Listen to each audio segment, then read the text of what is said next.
better angels of our nature, why violence has declined, the 20th century not only saw brutal genocides, world wars, and traumas like 9/11, but also saw growing movements on behalf of human dignity, equal rights, and social justice. Pinker-Marshall's impressive, I am tempted to say, unassailable statistics, graphs, and charts to show that these movements, along with broader trends in literacy, scientific and technological mastery, and social and economic cooperation have significantly improved the duration and quality of life for many human beings, especially over the past 50 years or so. And yet, Pinker fails to correlate his impressive data with perhaps the most significant social trend of late modernity. That also just happens to coincide with the period of the most dramatic decline in violence, namely, the global resurgence of religion. Because he draws on a typical Richard Dawkins-like ignorance of lived religion and depends instead on the stereotypes of the cultured despisers of religion, Pinker fails to recognize what Mohandas Gandhi, Rosa Parks, Thich Nhat Hanh, Rabbi Jonathan Sachs, and one of this year's Nobel Peace Laureates, Lima Gaboe, share in common, namely, a deep and critical grounding in a spiritual tradition. In my brief remarks today, I will first sketch how Samuel Huntington's famous Clash of Civilizations hypothesis does point to a truth, but not exactly the one he imagined. Secondly, I'll sketch, building on and correcting Pinker's thesis, what I call a coming religious peace, using especially the example of the Hizmet service movement associated with M. Fethullah Gülen. So, part one, clashing minorities. To be sure, minorities across spiritual traditions continue to cling to reactive forms of performative violence, or what has been called terrorism. I'm persuaded by the arguments of Robert Pahl, political scientist from the University of Chicago, that terrorist acts, and notably suicide bombings, are largely reactions to occupation. And that following Mark Juergensmeyer, sociologist from Santa Barbara, terrorist acts are acts of performative violence designed to maximize symbolic impact in situations of political asymmetry. And as should be obvious, but certainly hasn't been since 9/11, the number of people who participate in and even who are impacted by such terrorist attacks is on the global scale minute. Pinker puts it well, quote, "In every year but 1995 and 2001, more Americans were killed by lightning, deer, peanut allergies, bee stings, and ignition or melting of nightwear than by terrorist attacks." End quote. Terrorists, in short, are minorities across religious traditions. Even Steven Pinker admits as much. In a backhanded compliment, he admits that, quote, "the overwhelming majority of observant Jews and Christians are, needless to say, thoroughly decent people who do not sanction genocide," end quote. As an observant Christian, I must admit to being underwhelmed by being welcomed into this moral elite of non-genocide perpetrators. More troubling to Pinker's thesis, and on the global scene, are those religious minorities who sanction what I call in my book Empire of Sacrifice, American innocent domination. These devotees of what used to be called manifest destiny imagine a God-given mission for America that absolves the nation in a spasm of innocent exceptionalism of any moral responsibility for atrocities, and that thereby sanctions them.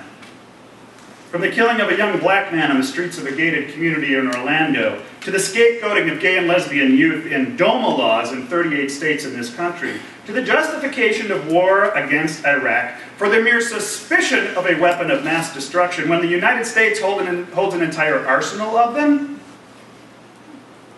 Often, discourses of sacrifice are invoked to sanction innocent domination. For one recent example, both Presidents George W. Bush and Barack Obama have repeatedly invoked discourses of sacrifice to explain and justify sending young people to die through policy decisions in Afghanistan and Iraq. Such language, of course, has become almost conventional in warfare. What else do we call it? But we must not thereby miss its significance. Calling deaths from a policy in warfare a sacrifice associates a religious practice with killing and dying, and therefore cloaks violence in a religious aura. The state symbolically hijacks the power of transcendence traditionally identified with religion in the service of warfare. Now, in a stunning symmetry, the actions of suicide bombers have also often been cloaked in a similar rhetoric of sacrifice.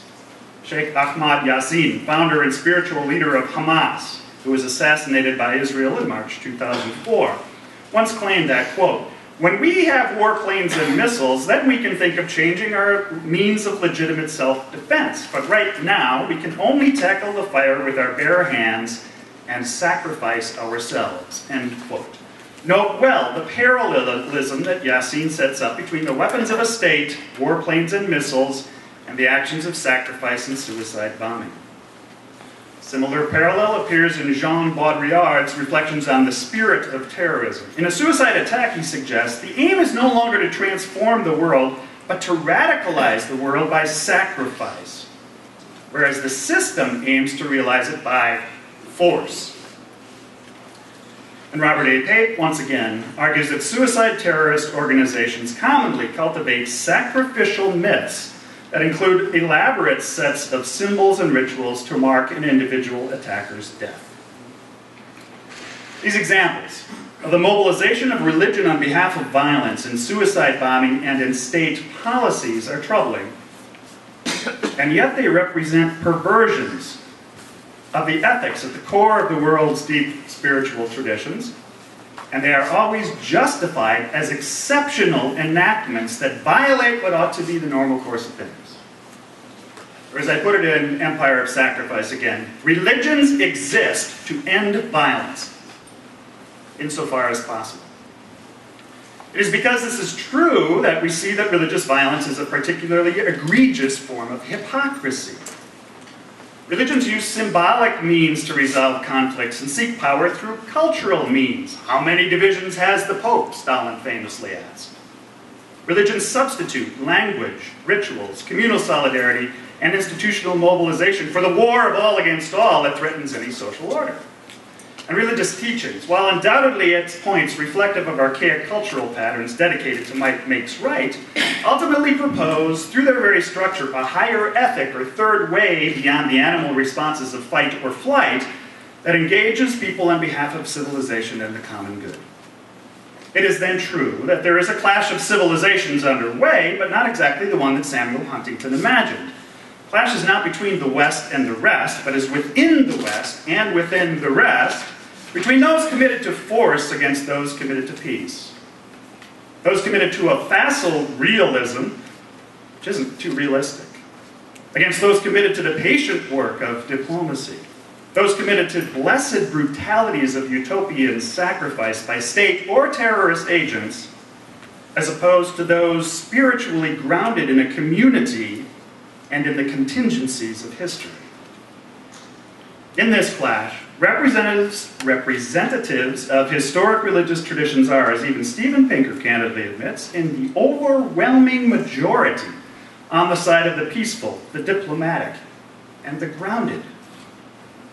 Those committed to utopian projects of sacrifice are increasingly on the minority and on the defensive across traditions. All right, part 2. Converging majorities, a coming religious peace. The vast majority of spiritually grounded people in communities around the globe are converging on the importance of democratic participation, social enterprise, education, and interreligious cooperation as foundations for a durable, if not perpetual, peace. These practices across traditions, from Gandhi to Gaboi, happen also to accord with the so-called Kantian triad of peacemaking, nations that are democratic, that trade together, and that are engaged in cooperative political structures do not go to war with each other. These practices also happen to coincide with what Pinker identifies as the better angels of our nature that he holds responsible for the modern decline of violence. And as an aside, it might be worth pointing out that Lincoln's famous metaphor, the better angels of our nature, is of course religious, although naturally Pinker gives that no weight. Examples of the religious engagement with participatory politics, social enterprise, interreligious cooperation, and education abound around the globe. But for our purposes today, we can concentrate on the Hizmet service movement associated with Fethullah Gülen, taking each of those 4 points in turn. First then, Hizmet welcomes democratic participation. Gülen asserts in a book that directly answers to Huntington's Flash hypothesis, and the title is Toward a Global Civilization of Love and Tolerance. It's Fethullah Gülen's book. 6 fundamental principles at the intersection of Islam and politics. Number 1, power lies in truth. A repudiation of the common idea that truth relies upon power. 2, justice and the rule of law are essential. 3, freedom of belief and rights to life, personal property, reproduction, and health cannot be violated. 4, the privacy and immunity of individual life must be maintained. 5, no one can be convicted of a crime without evidence or be accused and punished for someone else's crime. And 6, an advisory system of administration, checks and balances is essential. Any actual government, of course, will more or less effectively and in actuality promote these principles, as has historically been the case in the United States and in the Republic of Turkey, to take just 2 examples. Individuals of Hizmet, however, have consistently been committed to working within the systems of government in place wherever they reside, while also working to transform these governments and hold them accountable to democratic, participatory principles. Secondly, Hizmet supports social enterprise. Sociologists Helen Rose Ebaugh and Mohammed Chittin have independently profiled the contours of Hizmet as a civil society movement rooted in modern Islam. More specifically, however, the movement engages a model of business and trade called social enterprise, which, according to Temple University professor of business T.L. Hill, is, quote, the disciplined, innovative, risk-tolerant, entrepreneurial process of opportunity recognition and resource assembly directed toward creating social value by changing underlying social and economic structures. Social ventures associated with Hizmet mobilize the considerable resources of entrepreneurial activity and organize it on behalf of a healthier commons. Through engaging stakeholders, not just shareholders,